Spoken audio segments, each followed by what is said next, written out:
ఈరోజు డిసెంబర్ 31, 2024 అయిపోతుంది. ఈ రోజుతోటి రేపటి నుండి కొత్త సంవత్సరం స్టార్ట్ అవుతుంది.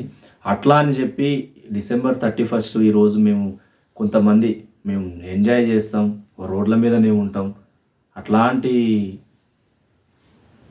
దారిలో కాకుండా ఒకసారి ఆలోచించండి. మన కుటుంబం కోసం మనం ఏది చేయదలుచుకున్నా ఇంటి దగ్గరికి పోయి చేసుకోవాలి. డిసెంబర్ 31 అనేది సంవత్సరానికి ఒకసారి వస్తూనే ఉంటుంది. ఇప్పుడు పోయిందంటే మళ్ళీ 10 ఏళ్ళ దాకా రాదన్నట్టు లేదు.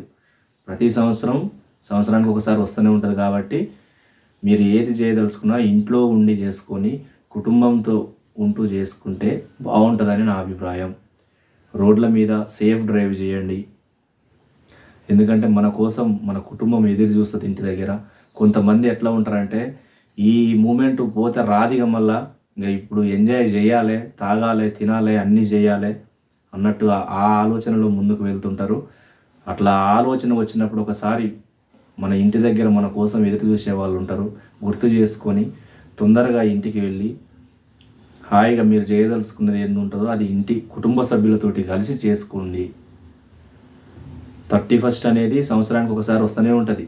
ఇప్పుడు పోయిందంటే 10 ఏళ్ళ దాకా రాదు అన్నట్టు లేదు. సంవత్సరానికి ఒకసారి వస్తుంటుంది. కాబట్టి మనం రెగ్యులర్గా ఎట్లా ఉంటామో అట్లనే ఆ పద్ధతిలోనే ముందుకు సాగాలి. ఎక్కువ ఎగ్జైట్మెంట్కి పోయి మనం ఇబ్బందులలో పడొద్దని నా అభిప్రాయం. అంటే కొంతమంది అట్లా ఉంటారు, వాళ్ళ గురించే చెప్తున్నాం. మనం ఏం చేయదలుచుకున్నా కూడా ఇంటి దగ్గరికి వెళ్ళి సేఫ్గా ఉండాలని నా అభిప్రాయం. ఓకే, అందరికీ ఇంకా కొన్ని గంటలలో కొత్త సంవత్సరం స్టార్ట్ కాబోతుంది. అందరికీ నూతన సంవత్సర శుభాకాంక్షలు. Okay, thank you.